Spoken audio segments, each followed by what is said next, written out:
My name is Heather Martin, and I am a high school English teacher. I was a senior when the shootings at Columbine happened. April of 2019 will be 20 years since the shooting at Columbine High School. So I've connected with a few survivors from Stoneman Douglas, and we've formed kind of a unique relationship that only survivors can form with each other. Our experiences are unique from each other. They're not the same. Every experience is going to be different, but there are some similarities that are impossible to ignore.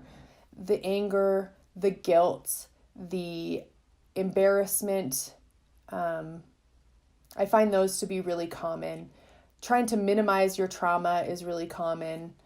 I would say for the first year or so, you're really still working through those feelings of shock, and the what if game is a horrible game, but our brains are going to run through it. I was a senior and I was in choir class when the shooting occurred. When a student came upstairs and told us that someone had a gun downstairs and they're shooting, I just kind of stood there in shock and didn't do much until a friend of mine was like, "What are you doing? Get in here," and barricaded us into a small office.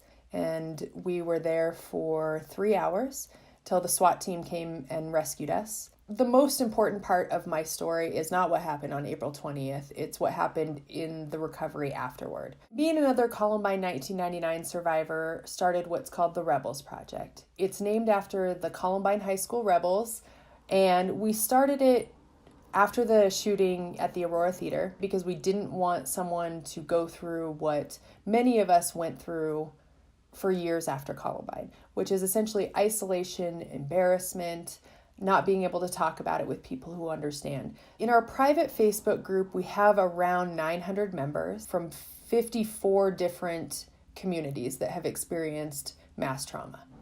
I have a lot of friends that were in the high school the day of the shooting on February 14th, so I feel for them, and I have definitely been in contact with them just to know that they have support if they need it, if they just need to talk, or someone to listen, or, someone to get angry at or whatever, because there's going to be a whole gamut of emotions as this anniversary approaches.